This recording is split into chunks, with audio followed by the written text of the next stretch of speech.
In the heat of the day, in the cool of the pool, he was splashing, enjoying the jungle's great joys, when Horton the elephant heard a small noise.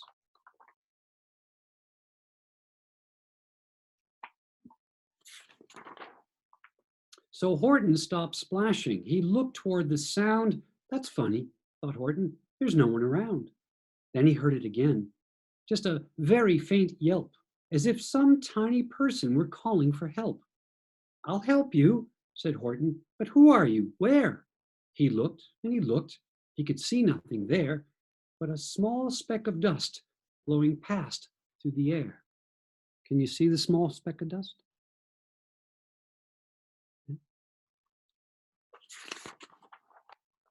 I say, murmured Horton, I've never heard tell of a small speck of dust that is able to yell. So, you know what I think? Why, I think that there must be someone on top of that small speck of dust, some sort of creature of very small size, too small to be seen by an elephant's eyes. Can you see it?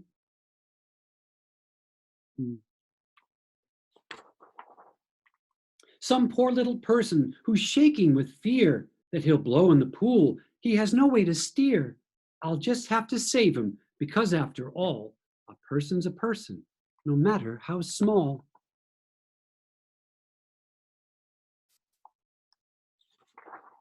So gently, and using the greatest of care, the elephant stretched his great trunk through the air, and he lifted the dust speck and carried it over and placed it down safe on a very soft clover.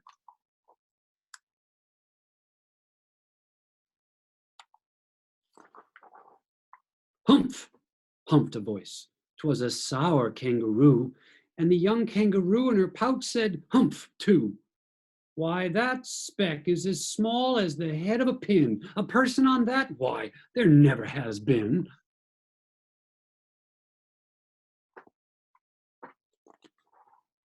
Believe me, said Horton, I tell you sincerely. My ears are quite keen and I heard him quite clearly. I know there's a person down there, and what's more, quite likely there's two, even three, even four. Quite likely a family for all that we know, a family with children just starting to grow. So please, Horton said, as a favor to me, try not to disturb them. Just please let them be.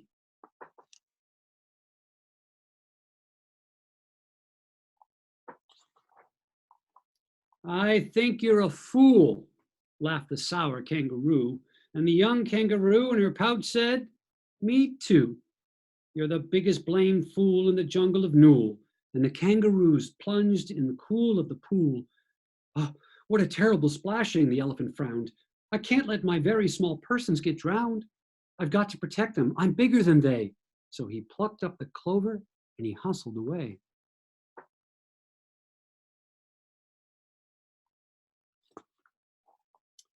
Through the high jungle treetops, the news quickly spread.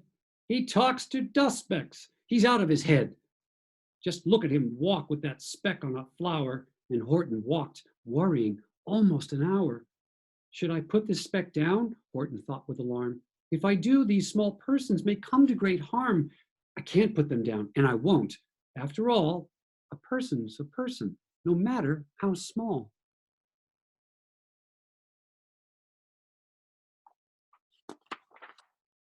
Then Horton stopped walking. The speck voice was talking. The voice was so faint he could just barely hear it. Speak up, please, said Horton, and he put his ear near it. My friend, came the voice, you're a very fine friend.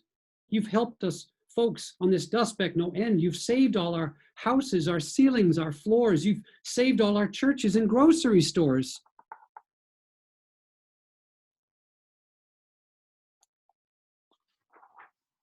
You mean?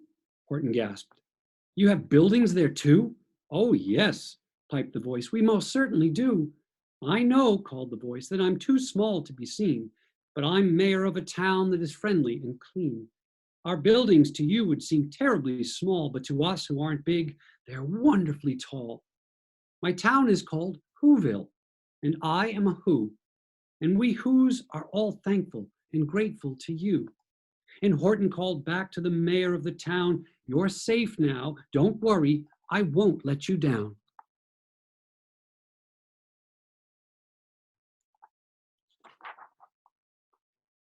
But just as he spoke to the mayor of the speck, 3 big jungle monkeys climbed up Horton's neck. The Wickersham brothers came shouting, "What rot!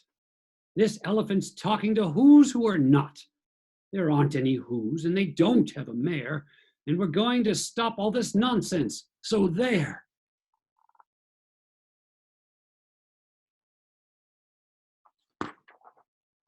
They snatched Horton's clover.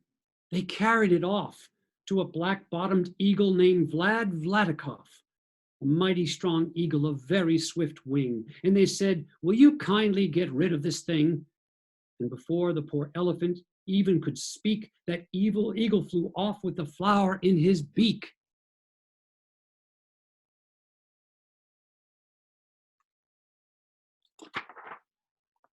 All that late afternoon and far into the night, that black-bottomed bird flapped his wings in fast flight, while Horton chased after with groans over stones that tattered his toenails and battered his bones, and begged, "Please don't harm all my little folks who have as much right to live as us bigger folks do." But far, far beyond him, that eagle kept flapping, and over his shoulder called back, "Quit your yapping. I'll fly through the night. I'm a bird, I don't mind it. And I'll hide this tomorrow where you'll never find it." I always found this picture really scary.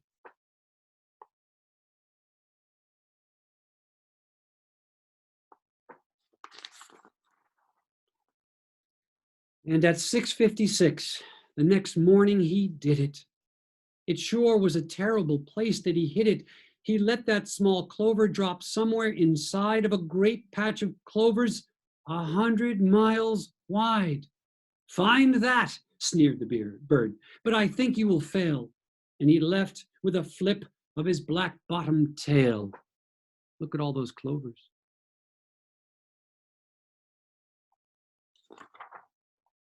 "I'll find it," cried Horton. "I'll find it or bust.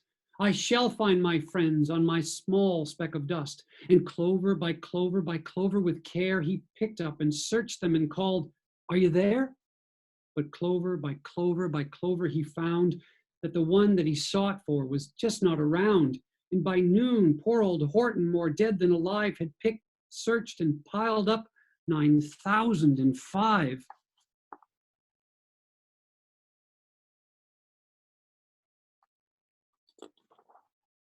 Then on through the afternoon, hour after hour, till he found them at last on the 3 millionth flower. "My friends," cried the elephant, "tell me, do tell, are you safe? Are you sound? Are you whole? Are you well?"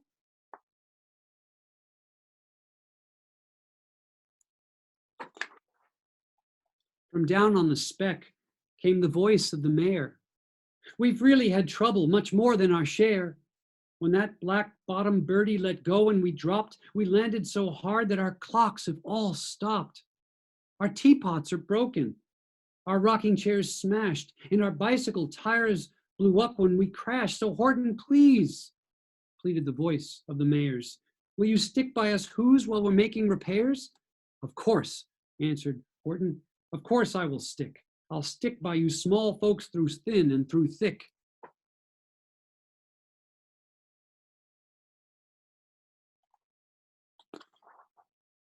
"Humph," humphed a voice. "For almost 2 days, you've run wild and insisted on chatting with persons who've never existed. Such carryings on in our peaceable jungle, we've had quite enough of your bellowing bungle. And I'm here to state," snapped the big kangaroo, "that your silly, nonsensical game is all through." And the young kangaroo in her pouch said, "Me too."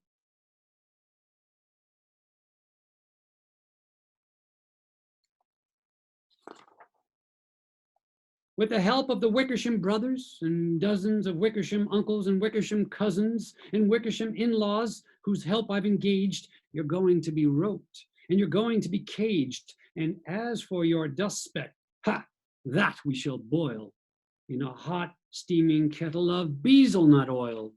Boil it? Gasped Horton. Oh, you can't do it. It's full of persons. They can prove it to you.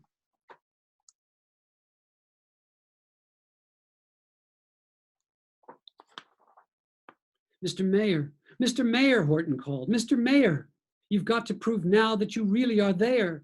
So call a big meeting. Get everyone out. Make every who holler. Make every who shout. Make every who scream. If you don't, every who is going to end up in a bezel nut stew.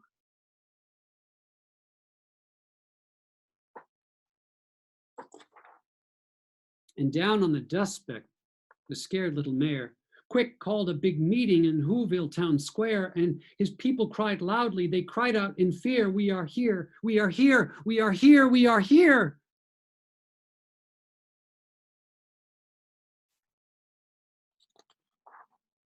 The elephant smiled. That was clear as a bell. You kangaroos surely heard that very well. All I heard, snapped the big kangaroo, was the breeze and the faint sound of wind through the far distant trees. I heard no small voices, and you didn't either. And the young kangaroo in her pouch said, "Me neither."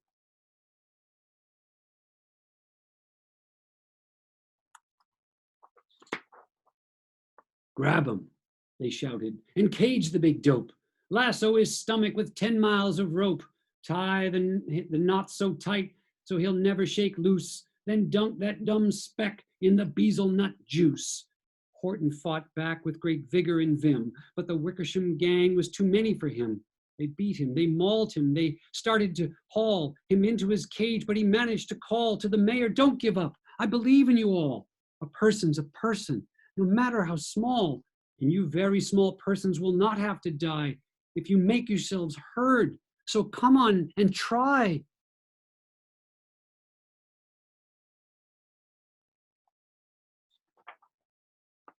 The mayor grabbed a tom-tom. He started to smack it. And all over Whoville, they hooked up a racket. They rattled tin kettles, they beat on brass pans, on garbage pail tops and old cranberry cans. They blew on bazookas and blasted great toots on clarinets, boompas and flutes.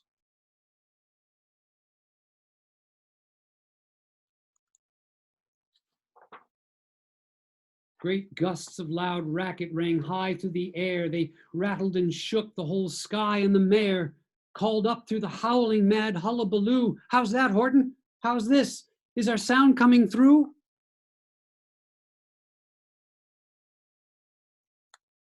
And Horton called back, "I can hear you just fine, but the kangaroo's ears aren't as strong quite as mine. They don't hear a thing. Are you sure all your boys are doing their best? Are they all making noise? Are you sure every who down in Whoville is working? Quick, look through your town. Is there anyone shirking?"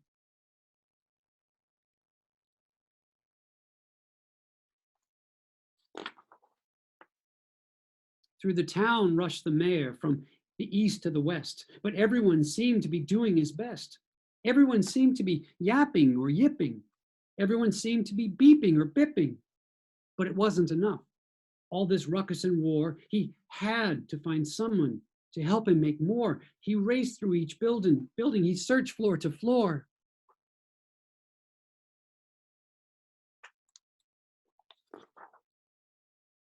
And just as he felt he was getting nowhere and almost about to give up in despair, he suddenly burst through a door, and that mayor discovered one shirker hidden away in the Fairfax Apartments, apartment 12J. A very small shirker named Jojo was standing, just standing and bouncing a yo-yo, not making a sound, not a yip, not a chirp. And the mayor rushed inside and he grabbed the young twerp.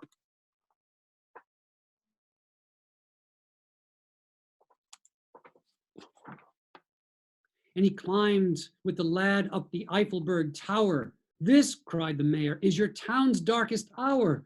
The time for all who's who have blood that is red to come to the aid of their country," he said. "We've got to make noises in greater amounts. So open your mouth, lad, for every voice counts." Thus he spoke as he climbed. When they got to the top, the lad cleared his throat and he shouted out, "Yop!"